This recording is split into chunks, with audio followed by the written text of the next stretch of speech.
중년 이상에서 한 끼당 고품질 단백질 30g 이상 섭취해야 충분한 근생성을 할 수 있습니다.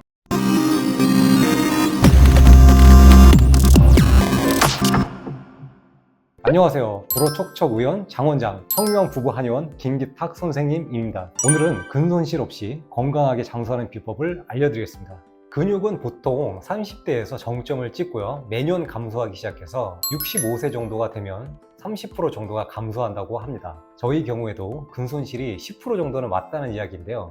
아찔합니다. 근력은 장수하는데 매우 중요합니다. 특히 노년기 근력이 중요한데, 근력은 낙상의 위험을 줄이고 일상생활에서 독립성을 유지하게 해줍니다. 또 대사 기능을 향상시켜서 비만과 당뇨 같은 만성 질환을 예방하고요. 심혈관 질환의 위험도 낮춥니다. 그러면 근력을 잘 지키려면 어떻게 해야 할까요? 운동과 단백질 섭취를 잘 하면 되는데, 오늘은 근성장을 위해 어떻게 올바르게 단백질을 섭취할지 제가 핵심을 알려드리겠습니다. 먼저 단백질의 질적인 부분을 말씀드릴게요. 단백질은 하나의 재료가 아니고요. 20개의 아미노산으로 구성이 되는데 20개 중 9개는 필수 아미노산입니다. 여기서 필수라는 말이 붙은 이유는요, 우리 몸에서 합성이 안 돼서 반드시 음식으로 먹어야 되기 때문입니다. 이 필수 아미노산 중에 류신이라는 아미노산이 있습니다. 근생성에 가장 중요한 녀석이니까 꼭 기억하셔야 된다. 류신은 비유를 하자면 근육의 알람 같은 친구입니다.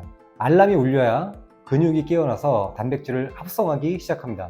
조금 전문적으로 설명을 드리면요, 류신은 mTOR라고 하는 신호 경로를 자극해서 근생성을 촉진한다고 합니다. 젊을 때는 섭취한 류신의 양이 적어도 단백질 합성이 쉽게 활성화가 됩니다. 그런데 나이가 들면요, 류신을 충분히 섭취해야 단백질 합성이 시작된다고 합니다. 근생성을 위해서 한 끼에 먹어야 될 류신의 최소 용량이 있고, 나이가 들면 류신의 감수성이 떨어져서 류신을 더 챙겨 먹어야 합니다. 영양학자인 도널드 레이만 교수의 연구에 따르면요, 60세 이상에서는 근생성을 위해서 한 끼에 먹어야 할 류신의 용량이 최소 2.8g 이라고 합니다. 그렇다면 한 끼에 류신을 2.8g 이상을 먹으려면 단백질을 몇 그램 먹어야 할까요? 레이만 교수에 따르면 고품질 단백질로 30g을 먹어야 한다고 합니다. 그러니까 한 끼에 적어도 단백질 30g은 먹어야 근생성이 충분히 일어난다는 거죠. 단백질 30g이 어느 정도냐? 계란 5개 혹은 닭가슴살 100g에 해당하는 양입니다. 와.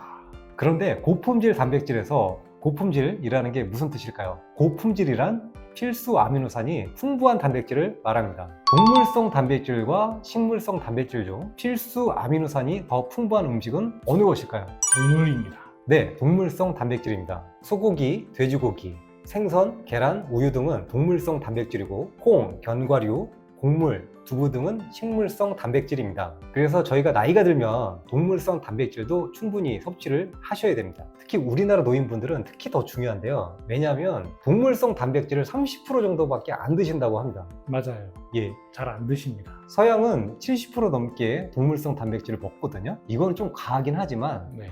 그만큼 우리나라 노인분들이 동물성 단백질을 안 드십니다. 먹기 싫다, 맛없다 많이 얘기하십니다. 음식으로 고품질 단백질을 섭취하는 게 힘들다고 생각이 드시면 저는 유청 단백질을 추천드리겠습니다. 유청 단백질은 우유의 부산물이거든요. 굉장히 고단백이고 류신의 함량이 높습니다. 하나 더 팁을 드리자면, 음식을 가리셔도 밥은 드셔야 되잖아요. 그러면 곡물 중에서 퀴노아를 섞어 먹으면 도움이 됩니다. 식물성 중에 퀴노아는요, 류신과 필수 아미노산이 풍부한 완전 단백질 식품이라고 합니다. 제가 한 끼 식사를 강조하잖아요. 그러면 30g의 단백질을 두 끼에 나눠서 먹으면 효과가 떨어질까요? 네, 실제로 효과가 떨어집니다. 이와 관련해서 실험을 해봤는데요, 사람들에게 하루 동안 80g의 단백질을 섭취하게 했습니다. 한 집단은 단백질을 10g씩 하루 동안에 8번에 걸쳐서 나눠 먹었고요, 다른 집단은 단백질 20g씩 4번에 걸쳐 먹었는데, 4번 먹은 사람들이 근육이 훨씬 잘 생겼습니다. 선생님, 저희가 성냥에 이렇게 불을 붙이고 싶으면 네. 여러 번 이렇게 살살하면 안 붙잖아요. 그렇죠. 한 번에 이렇게 탁 해줘야 불이 붙잖아요. 맞습니다. 근육도 비슷합니다. 근생성을 위한 최소 용량이 있기 때문에 한 끼 드실 때 확실한 양으로 드셔야 근생성이 잘 됩니다. 그러면 또 한 끼에 몰빵하면 더 좋은 거 아닙니까? 이렇게 극단적으로 생각하실 수 있는데 그것도 아닙니다. 같은 연구에서 40g씩 2번 먹은 집단도 포함되어 있었습니다. 그런데 결과적으로 20g씩 4번에 걸쳐 먹은 집단이 근생성이 제일 잘 됐다고 합니다. 이게 무슨 말이냐?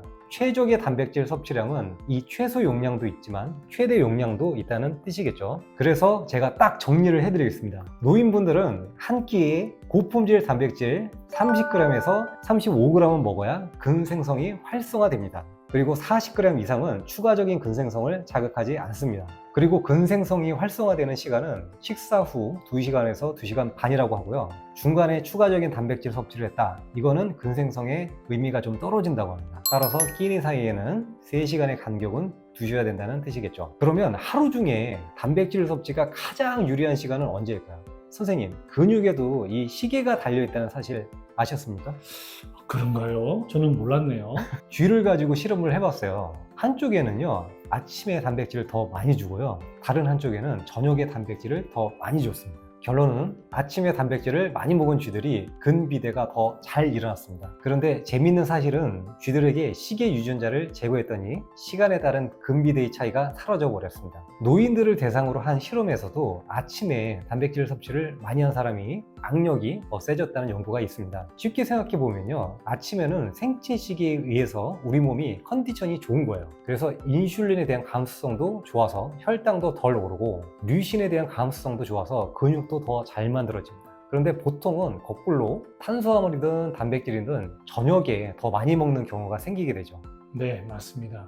그래서 여기서의 교훈은 아침에 충분한 단백질 섭취가 중요하다입니다. 자, 그러면 근생성을 위한 단백질 섭취를 짤막하게 요약해 드릴게요. 중년 이상에서 한 끼당 고품질 단백질 30g 이상 섭취해야 충분한 근생성을 할 수 있습니다. 끼니 사이에는 3시간 이상의 간격이 필요합니다. 아침에는 근생성이 가장 잘 되기 때문에 아침에 단백질을 충분히 섭취해야 합니다. 고품질 단백질을 보충하기 위해서는 류신이 풍부한 소고기, 돼지고기, 계란, 우유 등 동물성 단백질이 필요합니다. 충분한 단백질 보충이 어렵다면요, 유청 단백질을 추천을 하고 잡곡밥처럼 밥에 퀴노아를 섞어 먹는 것도 도움이 됩니다. 어때요? 오늘의 내용이 도움이 되셨나요? 도움이 되셨다면 좋아요, 구독 부탁드리며 저희는 다음에 또 찾아뵙겠습니다. 감사합니다.